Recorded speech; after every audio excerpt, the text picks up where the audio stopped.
We're here and we're going to be answering a lot of questions, and so we hope that you are ready with those questions. I'm Diane Nolan and I teach horticulture at the University of Illinois, although I'm taking a small break for the summer, but I do teach in the rest of the school year.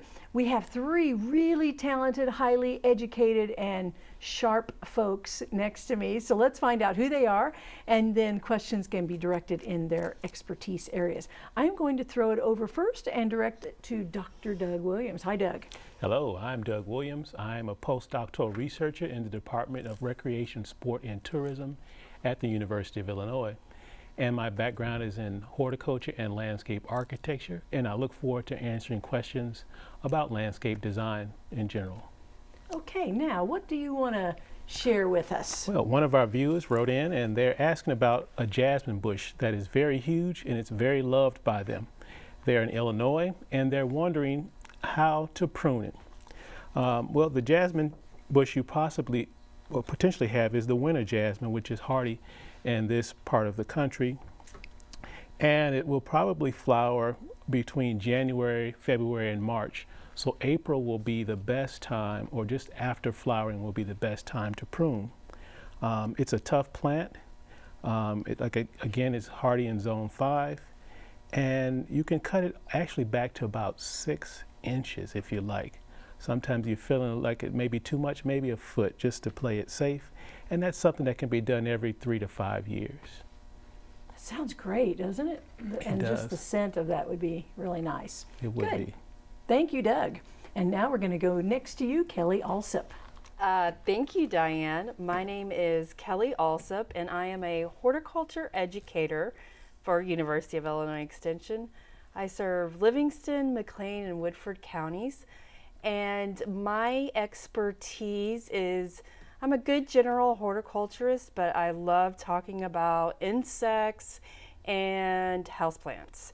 So definitely any questions on those. What I'm going to talk about today is I have a little bit of a show and tell, and I have 2 books that I have been reading a lot lately. I love this Pollinators of Native Plants by Heather Holm, and she is a landscaper and horticulturist from Minnesota. She writes about the different plants and exactly what types of pollinators you're going to attract. For instance, you go in here and you can look and you can find coneflower, and it'll tell you all the butterflies, all the types of bees that are actually going to be attracted to that coneflower. So when you're out there and you're looking and you're like, what is that bee? What is that visiting my plant? You can actually identify them out, and it's easy for people to do. So, and it makes you, hey, I planted this gorgeous coneflower in my garden, but it also contributes to this many different types of insects. So I really am in love with this book. And then one more book, and this one is called Milkweed, Monarchs, and More. The reason I love this book is because it shows all the insects that are attracted to just one plant, milkweed. Wow. So it just goes to show that just conservation of one insect species, which is the monarchs, by planting milkweed, because we know the caterpillars eat the milkweed, and they only eat milkweed and milkweed only, that we're also conserving tons of other insects with just that one plant. It shows how much we really actually need milkweed in the landscape. Well, I actually don't. For years now, I have not been weeding it. I have enjoyed its beauty all of a sudden. I think that is one of my biggest challenges as an educator, is to teach people it is not a weed and you actually wouldn't mind having it in the garden. It has beautiful flowers. It does. And bold leaves. It is and a striking tall presence in the garden. And the swamp milkweed and the butterfly weed are wonderful garden plants. Oh, I do like butterfly weed the best, though. in a comment, a weed is any plant you don't want. Yeah. So if you like it, it's no longer a weed. That's Right. so make Absolutely. yourself like regular common milkweed or plant butterfly weed. I love that plant. Hey, Jim, since we hear from you, let's go ahead and say who you are. Jim Schuster, you're next. I'm a retired horticulturist and plant pathologist from in Extension. And mine is, the first one is on an oak tree. And first of all, they also liked our show. But the oozing that's coming out of this tree is showing some foaming, and then it's wet around it. And this is wetwood. And it occurs on oaks as well as many, many other trees, especially elm. But on oaks, the tree I see most often in the oak group that gets this is pin oak. And you see the foaming when the fermentation that's going on due to this consortium of bacteria in the heartwood of the tree. They're going to ferment the sap or the water trapped in the heartwood. And as they ferment it, it's building up pressure, and it's going to be forcing this water outward. And when it finally finds an opening to the outside of the tree, whether it's a crack in the bark or a cut off limb or something like that, if there's enough pressure, it foams. And it often will stink, especially in the spring when it's been really had a lot of time to ferment. And then later in the summer, you just may see that wet area running down the side of the tree. As it dries, it may start turning white, because what it does, this is extremely alkaline. It's more alkaline than pure limestone, and it will bleach the coloring out of the bark. And it is also, because it's so alkaline, it's toxic to live tissue. And the bacteria, since they're not in the live tissue and they're in the dead wood of the tree, fermenting the water trapped in that, basically there is no recommended control. Wow. You live with the problem. I did not know, when I saw that picture, I did not know what that was. Oh, I've seen this early in my career. That, you know, Interesting. it has to have a lot of moisture in the spring. Usually, if you're going to see it, it's in the spring when you've had a lot of rain and snow melt, and everything is just, the sap is starting to really pump in the tree and that. Even though the pumping the sap isn't part of the disease, it's just more moisture that everything coming through that helps bubble it up because of all the pressure in that. Well, Mike, that was very interesting that you sent that picture, so that, and Jim, that you knew what it was. So that's great. Thank you so much. Okay, let's go to our Did You Know segment next. A native plant of China, rhubarb was grown and traded for medicinal purposes as early as the 16th century. Rhubarb gained popularity as a food and vegetable source by the 19th century. Okay, let's go to the phone lines and see what some of our questions are. We're going to go first to Bob's question about an ash tree on line 2. Hi there, Bob. Hi, good evening. I've called before about my ash tree, and I know it's going to die one of these days. And I'm wanting to know what's the best thing to do for transplanting it. Can it be transplanted in the same place? And what's pretty much a better variety to be planting? Oh, so when the ash passes away, moves on, that means, is that what you're asking? What to plant in its place? Yes, sir. Okay, all righty. Okay, let's give some good suggestions for other trees. Well, first of all, it would depend on what the ash dies from. If it dies from an insect, like the ash borer, Yes. not a problem. But if it dies from verticillium wilt, then the other tree will have to be verticillium wilt resistant. And then after that, I will let them talk about And the so- choices. If it's verticillium wilt, you wouldn't want to plant Norway maples, Right. And red buds, right. Russian olive, things like that. which is no problem. Yeah, Not to probably plant that. not going to find it anyway. And you won't plant it right in the same spot. You'd want to, I mean, an ash has quite a root system, so you'd want to plant it away. Okay, let's pick some trees for him. My rule of thumb for diversity of trees is never plant what your neighbor has. Because if one person gets an issue, then you're not going to get the same kind of issue. So maybe we should back off of maples and oaks, planting those right now, because these seem to be, a lot of replacement trees seem to be maples and oaks. But One of my favorite trees is bald cypress. I yeah. think it's absolutely a gorgeous tree. It's a deciduous conifer, meaning it does lose its needles. It turns this gorgeous little bronzy color in the fall with these really cool green round cones. But that is definitely my favorite tree. If I were to plant a tree, that would be it. Okay. Wow, she took my favorite one. But another good one Really is interesting. Okay. another good tree is the black tupelo, and it has Yes. great fall color, red, quite brilliant, and scarlet in the autumn time, and it's a strong taproot system, and it's probably underrated, and people are starting to plant it a little more. I see it around town here, but I think that's a good one to try out. And I like to build on your comment about don't plant what your neighbors plant. Mm-hmm. Back in my days, or I was taught, your neighborhood is 1 mile in every direction. So you got a 4 square Oh. mile. You want to drive up and down the street looking at what's in the neighborhood, and don't plant any more than 10% of that of a tree in that neighborhood. So if you got 200 trees and 20 of them already are oaks, that's already too many oaks. So no more than 10% in your Okay. neighborhood, 1 mile in every direction. Very good. So, Bob, we hope that's helped you with some suggestions. Okay, let's go to a strawberry question next on line 3. And this too is Bob asking this question. Hi there. Hi, well, thanks for taking my call. You're welcome. I planted some ever-bearing strawberries last spring in 2 raised beds. They're 4 by 12.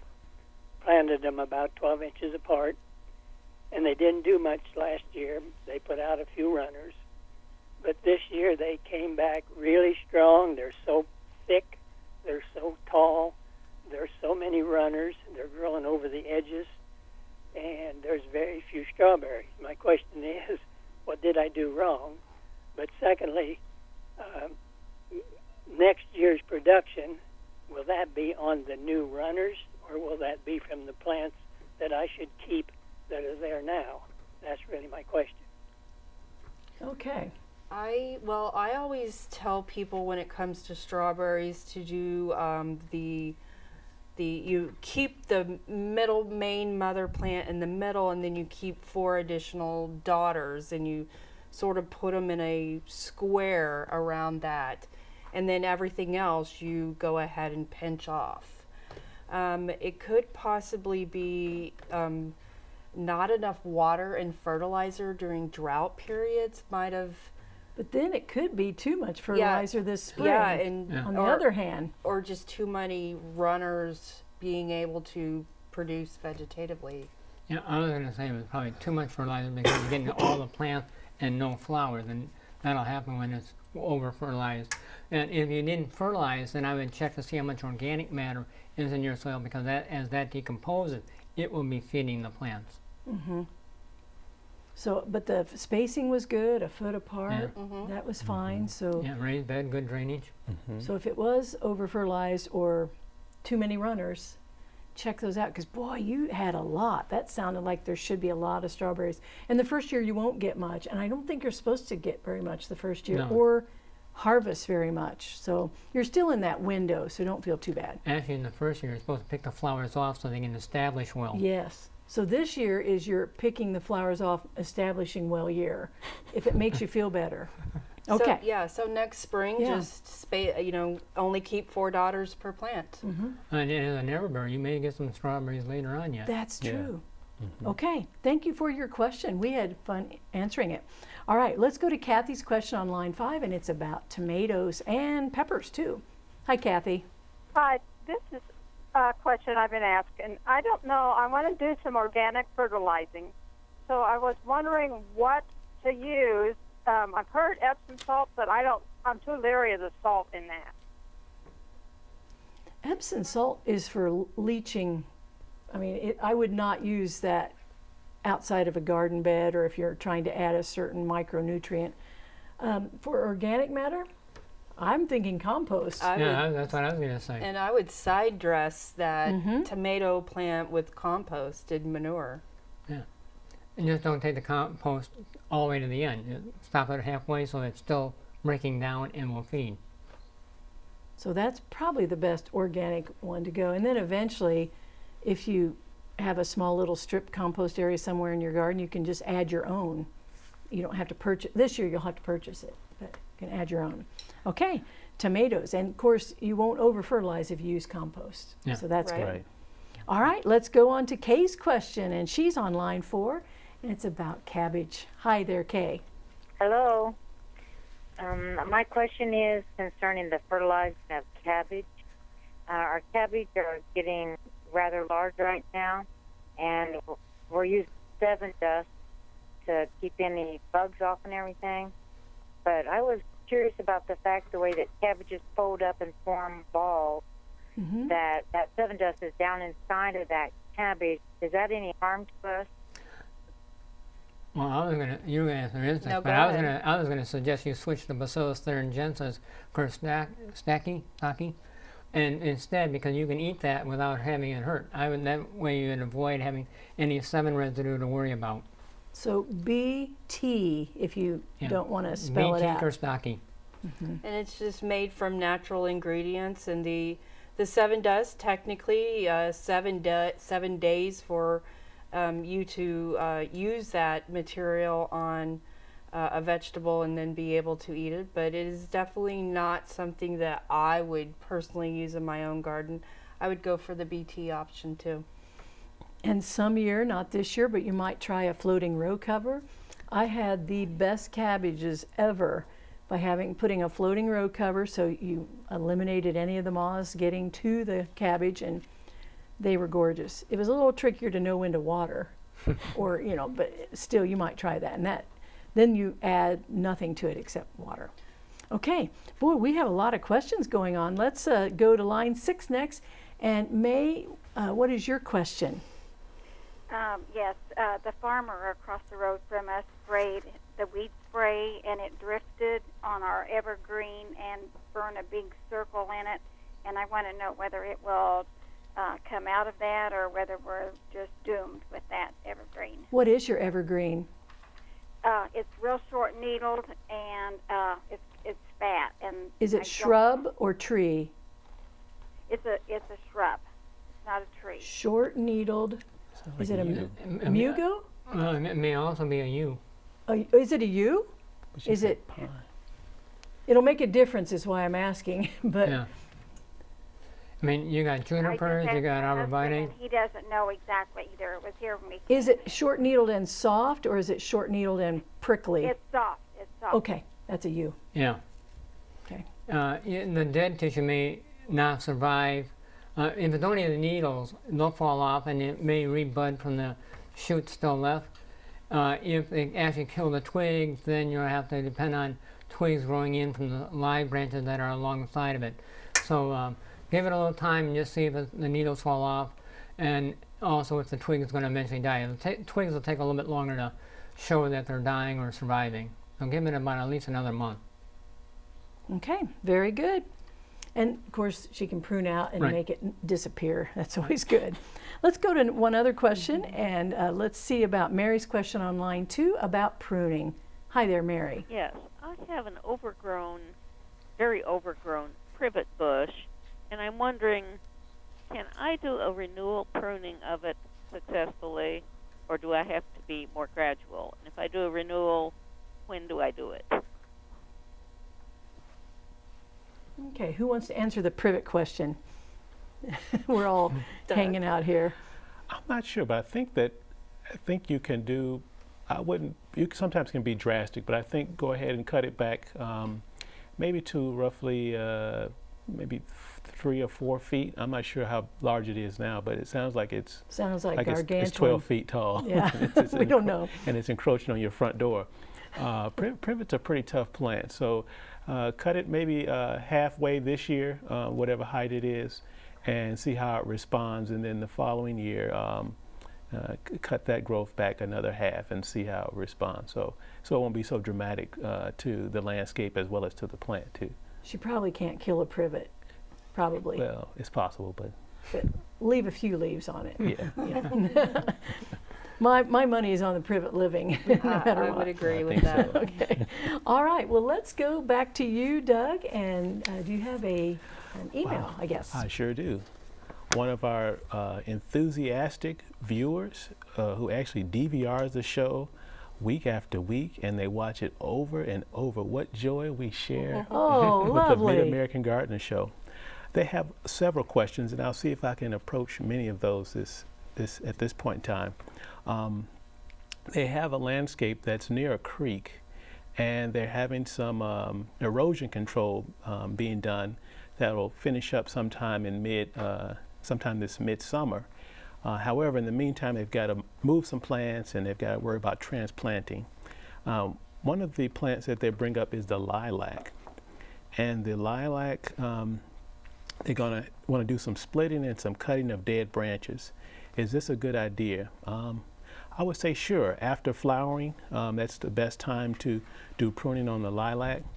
It prefers a well-drained soil, which might be the challenge it's facing since it's near a creek, I'm not sure. And it likes slightly acidic soil, so you may want to do some amendment to the soil when you're transplanting. They also have a Colorado blue spruce that has some very large exposed roots. However, it seems to be thriving nonetheless. Blue spruces do not mind a little moist soil, so I would just pay attention to it as it tries to grow in this new landscape. And you might even want to plant a bald cypress between that 11 feet space between it and the creek to probably hold the soil, if they're not placing some gabion baskets or some other things to control the stream erosion in that landscape. The next question they ask is about a stump. They showed an image. Now I'm good, but I'm not that good. So you'd have to write back into us and tell us maybe about the plant when it was alive, so we can get some idea of what it might possibly have been, so we can get a replacement. And they ask about online courses because they're getting ready to retire and they want to learn more about Okay, horticulture. Let's engage the panel here. Where could they go for online classes? Well, they could always take the Master Gardener training, which is online, usually in the winter months, and you pay a fee, and you get to go through, explore all things horticulture, from soils to botany to insects. And then you can either become a Master Gardener volunteer and actually contribute to community projects in your own community, or you can just take that knowledge and share it in your own garden. And they can just go to their closest extension office, wherever that might be. Or even type in University of Illinois Master Gardeners, sure. and there's a website with all the information you would need to know. There you go. And So community colleges too. Yeah. You might want to investigate. that's There are right. some horticulture programs that might be able to do some And online coursework. They'll have time, so that's Yeah. great. And it sounds like it looks like they're horticulturists already. Right. So how about showing a couple books? I see a Okay. couple extras. I have one more book, and this is called Butterflies of Illinois.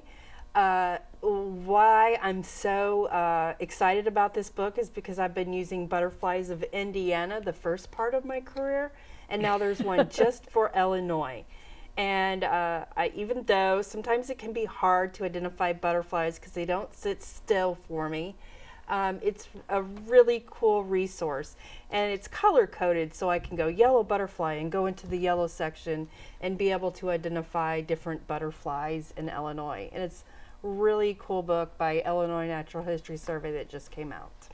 I did not know that. That's great. I saw a blue azure butterfly in the vegetable Oh, garden. nice. I've been seeing lots of butterflies. Oh, I enjoy that. So that's great. Well, we're going to go to our mag quiz video next.